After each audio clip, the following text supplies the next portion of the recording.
अस्सलाम वालेकुम नाजरीन, मैं सद Abbas Bhatt advocate high court हाजिर खिदमत हूँ। नई कानूनी इंफॉर्मेशन जो कि ब्लैक लिस्टिंग और पासपोर्ट के मुतालिक है उसके साथ नाजरीन गुजारिश है कि चैनल को सब्सक्राइब कर ले। काफी ज्यादा सब्सक्राइबर हो गए हैं, 50,000 से हो गए। हमारा टारगेट है कि इस महीने के एंड तक जो है वो हम 1 लाख तक पहुंचे, तो काइंडली शेयर कर ले। इससे जो लोग डिजर्विंग है, जिनको लीगल इंफॉर्मेशन नहीं है, उनका भला हो सकता है, उनका फायदा हो सकता है। तो नाज़रीन जो इन्फॉर्मेशन है वो 3-4 सवालात हैं जिनको मैं पहले भी शायद किसी व्लॉग में कर चुका हूं अलग अलग, लेकिन आज मैं इकट्ठा करूंगा। नंबर 1 ये है कि वो सवाल ये आया कि जनाब अगर मैं ऑफलोड हो गया हूं तो क्या मैं दोबारा जा सकता हूं। ये खातून थी एक, उन्होंने ऑफलोड हुई, उनको जो है वो 15 दिन बाद किसी ने कहा जनाब आप फलाने लाहौर एयरपोर्ट से हुई हैं, आप सियालकोट एयरपोर्ट पे आ जाए, हम आपको चढ़ा देंगे। वो वहां पे गई, उनको उन्होंने दोबारा ऑफलोड कर दिया। वो बेचारी की फिर टिकट ज़ाया हुई। फिर वो मेरे पास आई, मैंने पिटिशन फाइल की। तो उससे अखज़ ये हुआ कि जनाब जब आप एक दफ़ा ऑफलोड हो जाते हैं तो मेहरबानी करके दोबारा क्लियर बगैर करवाए बगैर मत जाएं। उसके अंदर आपका नुकसान है, आपका टिकट ज़ाया होता है। आपकी पासपोर्ट की हिस्ट्री जो है वो बताती है कि आप कोई खुदा ना खास्ता फ्रॉड कर रहे हैं।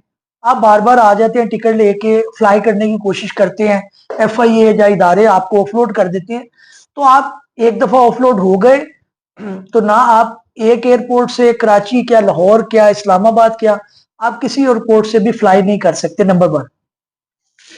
दूसरा, ये लोग करते हैं कोशिश के यार एयरपोर्ट से नहीं जा सके, हम बॉर्डर क्रॉस कर देते हैं। भाई एक ही बात है, वहां पर FIA भी है, वहां पे सिक्योरिटी वाले भी हैं, वो पे तमाम इदारे इमिग्रेशन वाले भी हैं। उन्होंने आपका पासपोर्ट जब सिस्टम में डालना है तो एक सेंट्रलाइज डाटा सिस्टम है जिसके अंदर आपका पासपोर्ट उनको बता देता है कि जनाब आप ब्लैक लिस्ट के अंदर हैं, आपका कोई ना कोई मसला है, आप नहीं जा सकते। तो लिहाजा ये कोशिश करना बेकार है। कुछ लोगों ने मुझे कहा कि जनाब हम कोशिश करेंगे, हम जो है ना समंदरी रास्ते से चले जाए। नहीं जा सकते, आप अपने पैसे जाया करेंगे। समंदरी रास्ते से भी नहीं आप जा सकते। जब भी आपका पासपोर्ट जो है वो एंटर किया जाएगा डाटा सिस्टम के अंदर, आपको ऑफलोड कर दिया जाएगा, वापस भेज दिया जाएगा। दूसरा ये सवाल आया कि जनाब जिन लोगों को ऑफलोड करते हैं वो उनको टालने के लिए, जो जाहिर है इमिग्रेशन वाले या दूसरे ऑफिशियल हैं, आप लोग जाहिर है उनको तंग करते हैं। वो कहते हैं यार 2 महीने बाद आ जाए, 3 महीने बाद आ जाए। मैं आपको अर्ज करूं आप 5 महीने बाद भी चले जाएं, 1 साल बाद भी चले जाएं, क्लियर कराए बगैर आपको नहीं जाने देंगे। उसकी वजह यह है कि उनके अपने ऊपर इंक्वायरी खुल जाएगी। जब सिस्टम के अंदर आएगा कि ये बंदा जिसका पासपोर्ट ब्लैक लिस्ट था, इसने कैसे ट्रेवल किया, आपने इसको जाने कैसे दिया। जब आप जाते हैं तो आपके पासपोर्ट के ऊपर एग्जिट की स्टैंप आती है। डाटे के अंदर ये लिखा जाता है कि जनाब आप जो है वो क्यों आपको जो है वो किया गया है एग्जिट, और आप वापस आते हैं तो आपकी एंट्री लगाई जाती है। तो इसलिए काइंडली ये मत करें।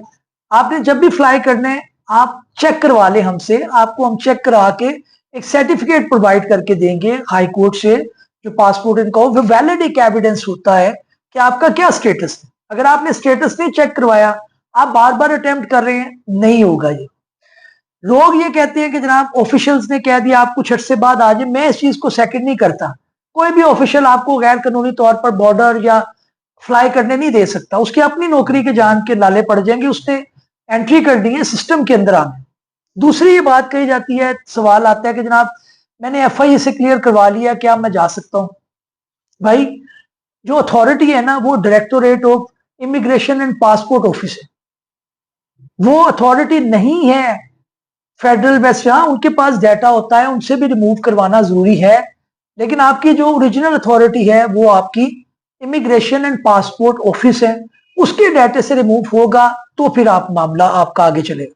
इस वजह से आप ये कहें कि मैंने एप्लीकेशन FI को दी, मेरा वहां पे वाकिफ था, उसने कहा मैंने निकाल दिया, गलत बात है। मैं उस चीज को सेकंड नहीं करता। आपको कोई इस तरह से नहीं निकलवा सकता। वाहिद रास्ता आपके पास कोर्ट का है, अदालत का है, उसके अंदर आप पिटिशन फाइल करते हैं तो फिर आपका होता है। कुछ लोग मेरे साथ लड़ना शुरू कर देते हैं कि मैंने पिटिशन फाइल की, मेरा खुद ही हो गया। और भाई पिटिशन फाइल हुई है, आपको डायरेक्शन हुई है, उसके नतीजे में आपका निकला है। लोग आपको उल्लू बना के वहां से पैसे ले लेते हैं और आपको कहते हैं जी आपका काम हमने करवाया। फिर मेरी उसमें गलती नहीं है, कई लोग मेरे इस तरह से पैसे जो है वो कहते हैं हमने नहीं देने, वो एक अलग बहस है, वीलॉग में ये करने वाली बात नहीं होती। लेकिन मैं बताना ये चाहता हूं कि जो हम पिटिशन फाइल करते हैं उसका बहुत वजन है। कोर्ट डायरेक्शन करता है कि जनाब इसका नाम जो है या इसकी एप्लीकेशन जो है उसको डिसाइड किया जाए, उसका बहुत ज्यादा वजन होता है। आप उस चीज को समझें और कानूनी रास्ता अडॉप्ट करें ताकि आइंदा आपको मुश्किल ना हो। जो लोग पैसे दे के निकलवा रहे हैं और उनका हाई कोर्ट के पिटिशन का जिक्र नहीं आता, उनका नाम फिर एंटर किया जा सकता है, फिर उनका नाम एंटर हो जाए। तो खुदारा अपने फ्यूचर के साथ ना खेलें। जो एडवाइस आपको कर रहे हैं हम तजर्बे और स्टडी की बुनियाद पे करते हैं। हमारा कोई इतना लालच नहीं है, अल्लाह का शुक्र है हमारा वैसे ही कारोबार चलता है। हमें कोई प्रॉब्लम नहीं है कि हम मिस गाइड करें। चैनल को सब्सक्राइब कर लें, लोगों को पहुंच जाए, उनका भी फायदा हो जाए, और शेयर भी कर लिया करें। अगले वीडियो में मिलते हैं। अल्लाह हाफिज।